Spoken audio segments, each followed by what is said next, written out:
Greetings, adventurers. You're listening to The Quiet Journeys of Professor Atwood with me, Professor Atwood. I'm glad you're here, and I can't wait to tell you about my latest journey. Don't worry, it's a safe space. I'll handle all the danger for you. I designed these stories to help you relax, chill anxiety, and go to sleep. Maybe they'll even put a smile on your face, even if it's a sleepy smile. So please, settle in, relax, and prepare to quietly drift off with me to parts known, unknown, and even some places in between. Comfortable? Very well. Let's get underway.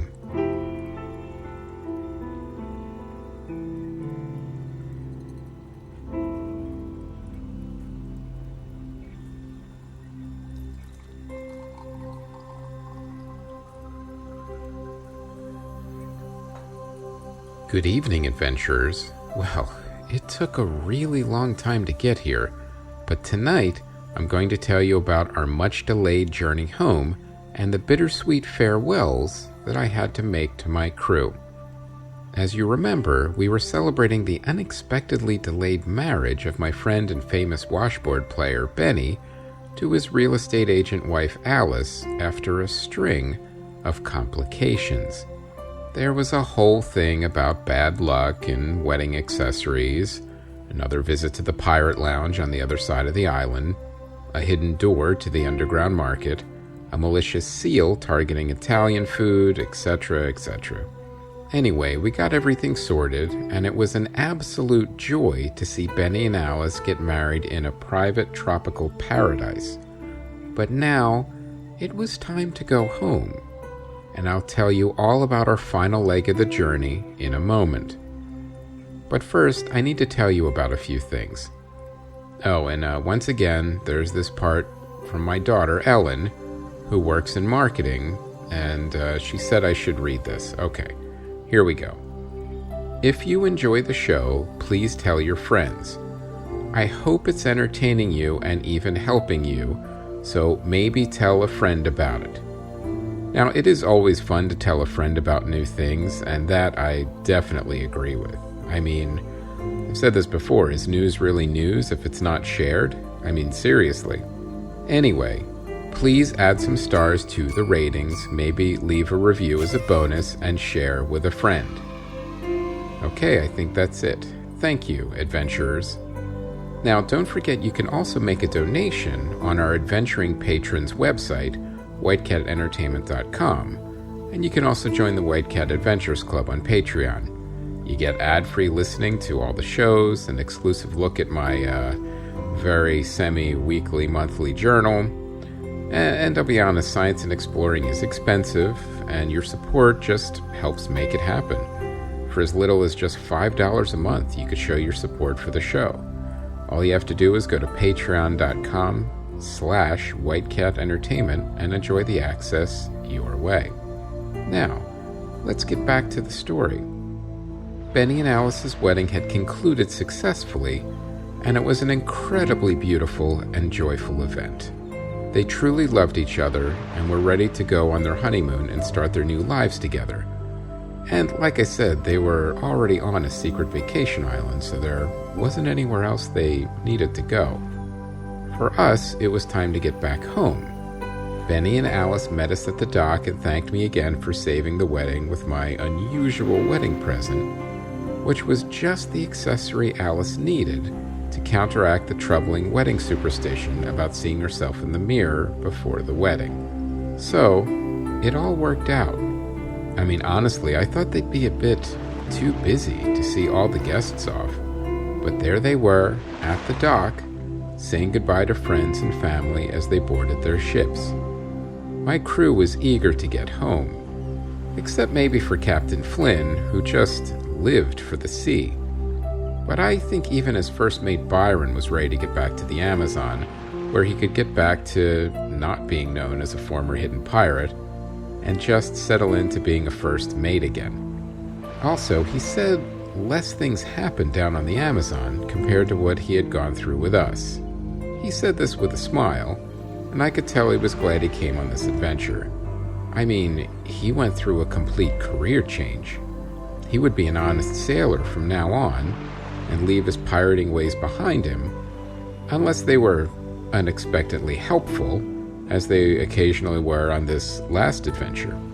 We shoved off and were soon sailing through the island's aquatic holographic field, which was still a little off-putting for Captain Flynn and our navigator Colin, but I think they were getting used to it.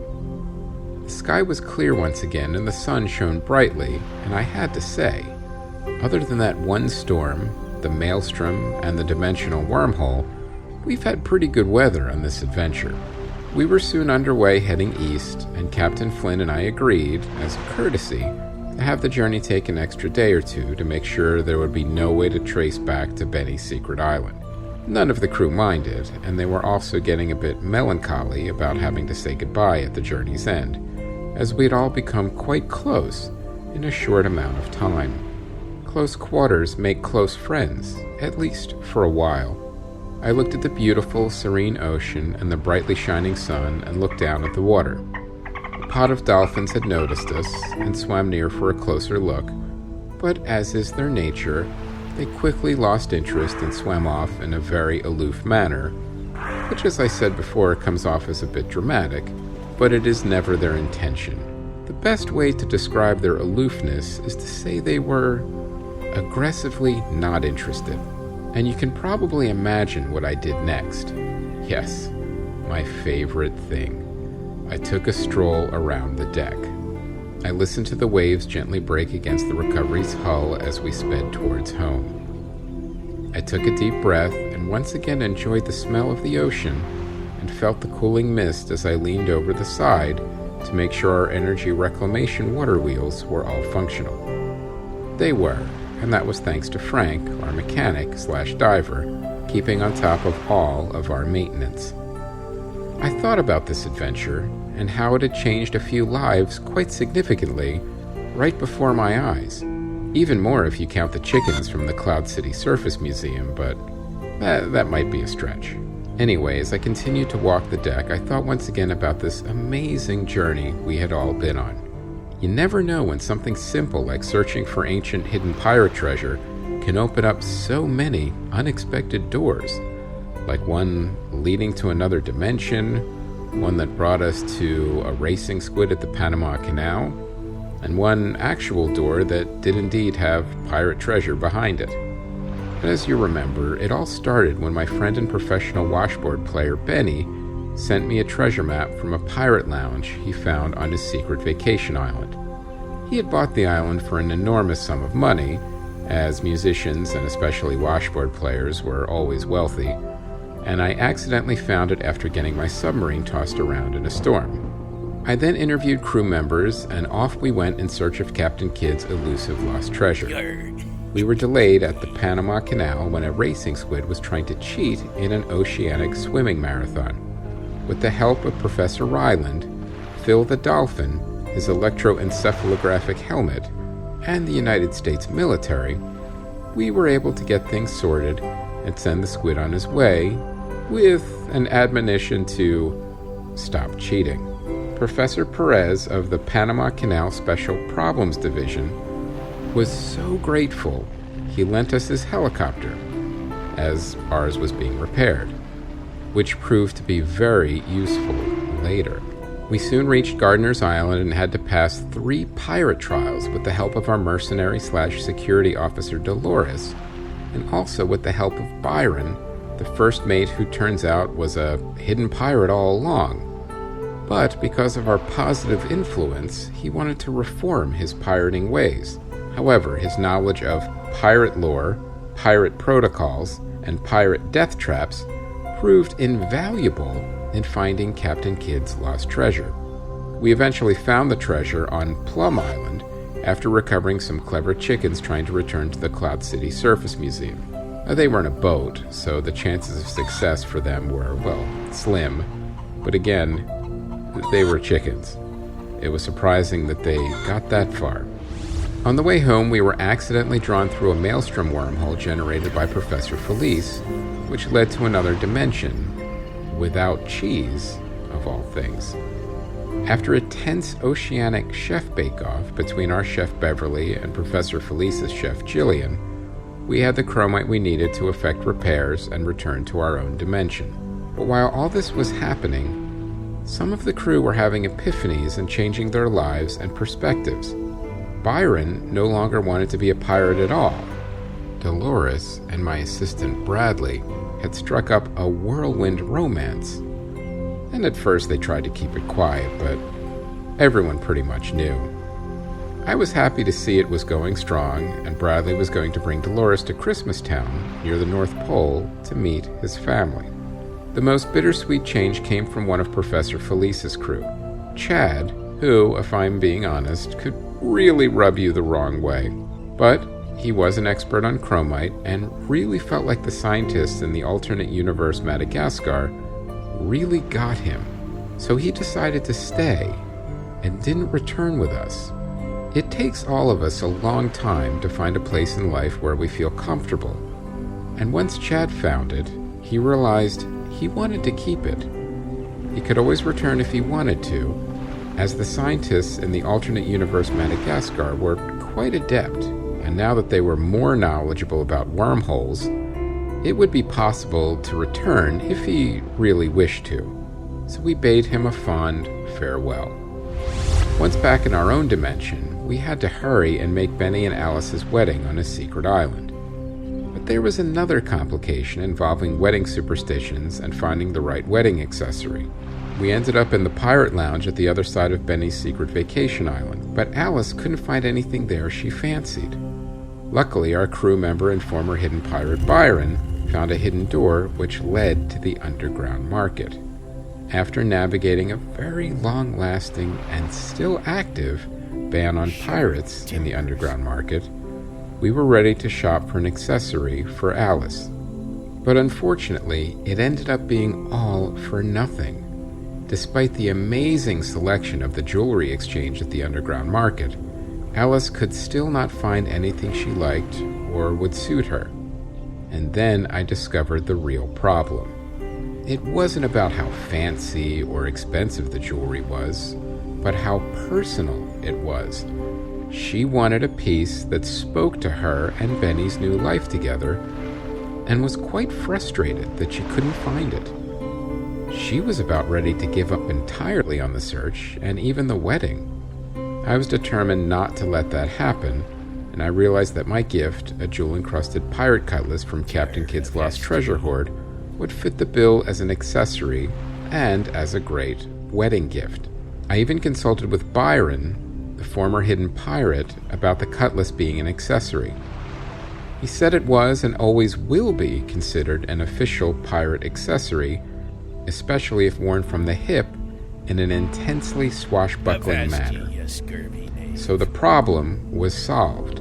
The wedding was back on, and despite one hiccup involving a vandalism-prone seal, the wedding went off swimmingly.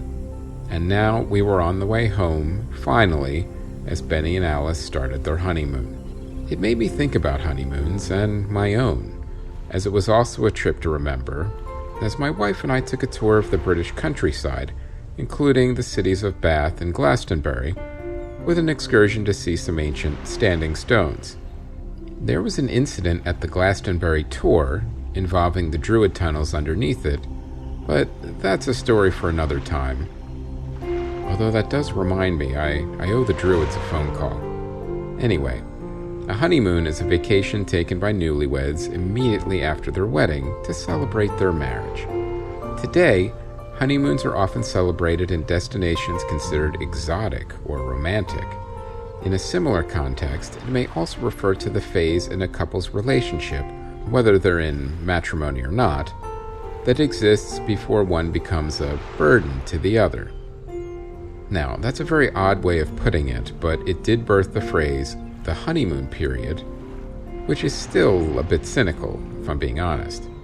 I mean, you should never really just assume that any relationship is just gonna go south on you. Some do, some don't. And it can happen with any relationship, from a good friendship to a marriage to a competitive squash partner. If you do expect the worst, It's a self-fulfilling prophecy.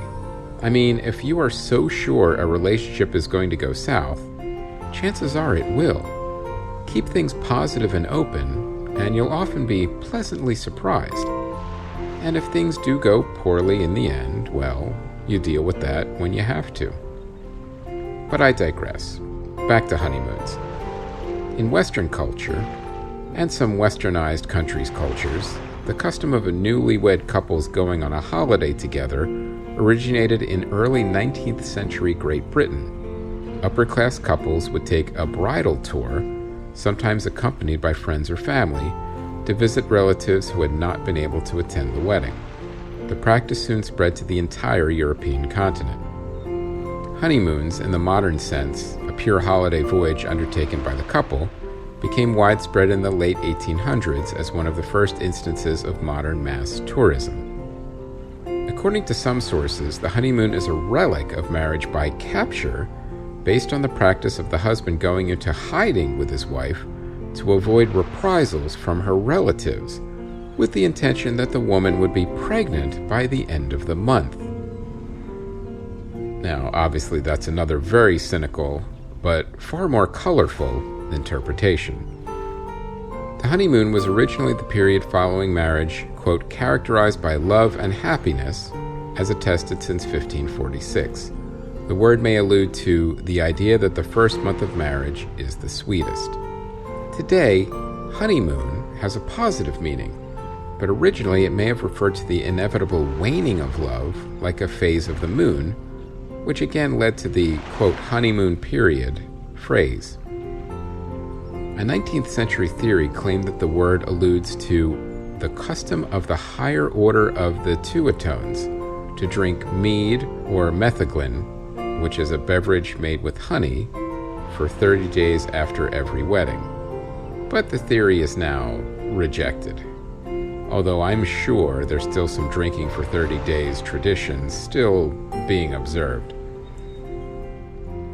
One 2015 scholarly study, scholars, concluded that going on a honeymoon is associated with a somewhat lower risk of divorce, regardless of how much or little is spent on the honeymoon itself. However, high spending and incurring significant debt on other wedding-related expenses, such as engagement rings and wedding ceremonies, is associated with a high risk of divorce. Yes, as usual, scholars get it wrong. What a surprise. If you're with someone you truly love, you can get through the bad times together, and no couple has ever said, "Remember that honeymoon we took? That's the reason we're still together." Or, "All that money we spent on centerpieces?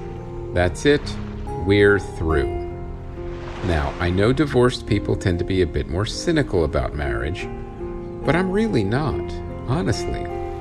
I don't regret being married, and it was a wonderful time in my life, and it gave me 2 beautiful children. It just didn't last, which sometimes happens and is perfectly normal. Which brings me to another point. Life conspires sometimes to make you cynical. Don't let it. Optimism and cynicism are at odds, and there is a time for each. And I've said this a million times, but it bears repeating. Keep that healthy balance of optimism and skepticism, and you'll go far. I suppose you could say skepticism is the positive side of cynicism, because cynicism on its own really isn't helpful.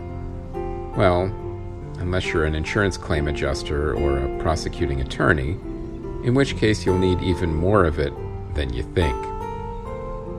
Anyway, we were enjoying our uneventful last leg of the cruise as I knew Benny and Alice were enjoying their honeymoon. Sometimes things are quiet, nothing happens, and sometimes it's just a joy to revel in the calm, uneventful days. Beverly cooked us some amazing meals, knowing we would be disembarking soon for the last time together. The night before we hit our Southern California port, she went all out and created an oceanic buffet with food from each leg of our journey. There was everything from a mushroom lasagna that had an earthy feel to it to represent the underground market, to extra cheesy pizza to represent a formerly cheeseless Madagascar, and all sorts of other delicacies, with an overflowing pirate-themed snack tray for later, with cupcakes with carved toothpicks shaped like jeweled cutlasses. We reminisced and had a great last meal together. I even permitted our mechanic/diver Frank to bring his pet cricket Barney to dinner, as long as he stayed in his cage. I thanked the crew for all their contributions and assured them it would not be the last time we would see each other, and that seemed to soften the blow a bit.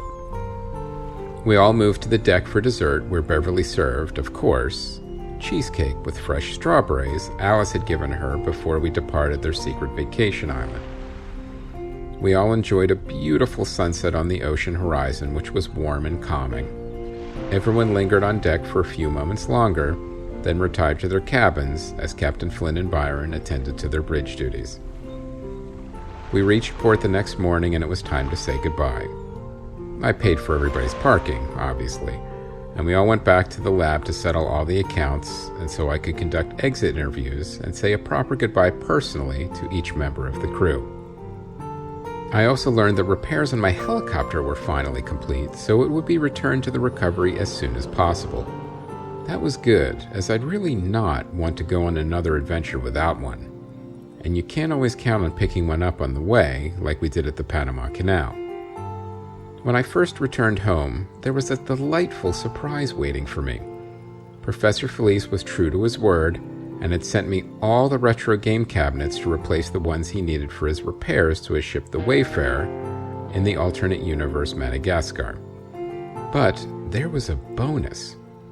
In addition to Space Invaders, Donkey Kong, Ms. Pac-Man, and Defender, he had also included a sit-down cabinet version of Spy Hunter. Obviously, this wouldn't fit in the recovery, so I would need to find a place for it in the home hub room, and I could not wait to try it out. I would need to send Professor Felice a thank you note in the morning. As I said, it was bittersweet to say goodbye to the crew, as we had been through so much together. I brought each member in individually so we could not only have a debrief about their department, but to also thank them personally and give them a proper goodbye. I gave everyone a bonus, as there was enough left from Captain Kidd's treasure hoard to give everyone a little extra financial thank you. I brought in Beverly first and told her she was the best oceanic chef I had ever worked with, and she said it was her pleasure, and that it would be her pleasure to do so again on the next adventure. She admitted to turning things up a bit to impress me, and I said, well, it worked. She also thanked me for helping her reconcile with her longtime friend and rival Jillian, and that the alternative universe bake-off competition was just what they both needed. She left lunch for everyone before she left. I brought in Frank next and told him his work was exceptional, and the combination of having a mechanic and a diver together was quite a boon for an adventure. His contributions from fixing the Wayfarer to cobbling together a pasta maker in the engine room showed some very flexible thinking under pressure. He again mentioned completely retrofitting the recovery's solar power and energy reclamation systems, and I appreciated the enthusiasm and said I would contact him when I was ready to move forward with his proposals.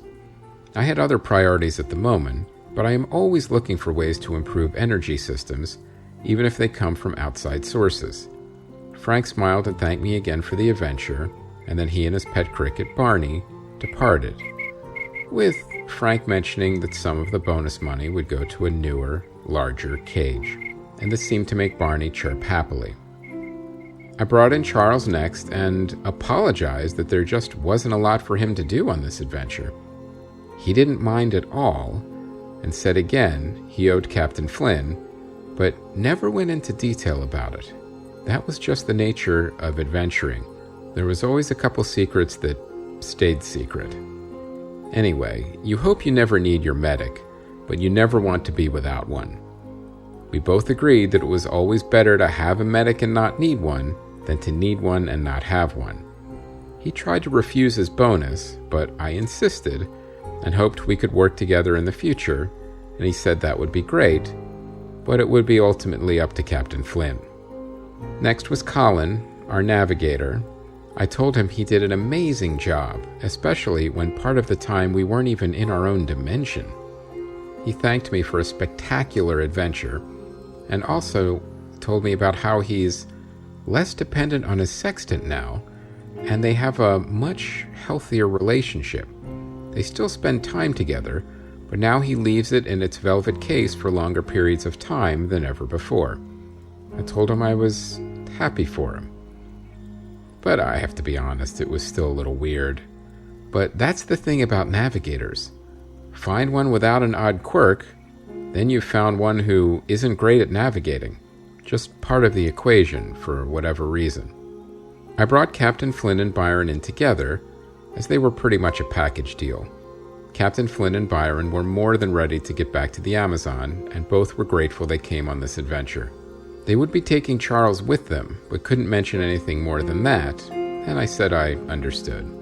Captain Flynn thanked me and also Beverly earlier for the amazing assortment of snacks, as it was something he was very serious about. Now that was something I already knew from the Amazon and had prepared for. Byron looked at me with tears in his eyes and said he never would have renounced his pirate ways and become an honest sailor without my crew and my help. He said he also got to see the underground market, something no pirate has done in hundreds of years. I told him I was proud of him and expected great things from him in the future. Captain Flynn agreed and had apparently forgiven him for lying to him about being a hidden pirate for all those years. After the crew had departed, Dolores and Bradley were the only ones left. I smiled at them both, and Dolores once again thanked me for the opportunity and that it was an honor to be part of my crew. I told her the honor was mine and that I'd never met a more efficient and dedicated mercenary/security officer who still managed to always look casual in everything she did. Bradley and Dolores smiled and held hands, and Bradley informed me he would be taking some time off for his delayed holiday vacation to visit his family in Christmastown near the North Pole. I told him to have a great trip, and that Dolores would love it, and that his family would love Dolores. Bradley said I should join them, as I was welcome any time, and could stay at the hotel for free as long as I liked, since I had recovered their lost Christmas star that powered the town. The mayor, who looked like Santa Claus, had given me the key to the city, which is normally symbolic, but in this case, it actually worked and opened up all the municipal buildings in case I had to check on anything while I was there. I told Bradley I appreciated the offer, but politely declined. I had been gone for a long time, and the lad needed tending to, and there was much work to be done here at home. And by the way, if things go well, I think next time I'll give you another tour of the lab. There's still more sites I haven't shown you yet, and I think you'll find them very interesting. Anyway, before I said goodbye to Bradley, I presented him with the autonomous toy soldier I bought for him at the underground market. I had to keep him separate from the one I bought for myself, as they did not get along. Bradley loved it and said he would take it with him on the trip to keep them company. I then said goodbye to Bradley and Dolores and wished them well on their trip. They were not wasting any time and were off to Christmastown immediately.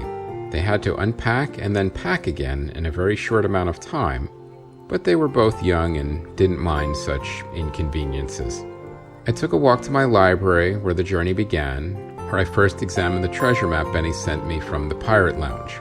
As I said before, so much had happened since then, and I was long overdue for a quiet, cozy evening read in my library. I lit a fire and pulled a couple books to read. I started rereading some Jules Verne and picked up 20,000 Leagues Under the Sea with Mysterious Island on deck. Captain Nemo was such a popular character, Verne had to bring him back in Mysterious Island. I always found that delightful. I know I've said it before, but I really think it was the first instance of a literary fan service. I settled in, listened to the warm crackle of the fire, and began reading. A smile grew on my face. It was good to be home. But before I end this evening's story, I want to mention something about coming home after a long journey. It's an interesting, bittersweet feeling, just like saying goodbye to someone you most recently met, or perhaps your crew. But if you've been gone for a long time, as we have, the feelings become a bit more nuanced. So take those occasional long journeys and understand that your home feeling smaller on the return is perfectly normal and a result of your own personal growth. So enjoy your journey and enjoy your home as they complement each other, sometimes in unexpected ways. Like when your home needs a new hot water heater and the only one that will fit your home is thousands of miles away in another country in a remote village that only has 3 left and they're not for sale. Okay, that's an extreme example, but if that hadn't happened to Professor Douglas, he never would have found that natural nuclear fission reactor underground. A rare find indeed. The village was so pleased that they now had a new natural power source. After Professor Douglas built them proper shielding, they gave him 2 of the 3 hot water heaters for free in case one broke down. The point is, after a long journey, your home may feel empty, maybe even a little musty and small. Those feelings are temporary, and as you begin to readjust to being at home and perhaps open a few windows, you settle into the comfort of being in your own space once again. Before you know it, you'll begin to feel quite relaxed and comfortable again. It's your space after all. You've made it your own. You just haven't been there for a while. So take that time to relax and get acquainted with your home. You'll be comfortable there as you prepare for your next journey. Good night, adventurers.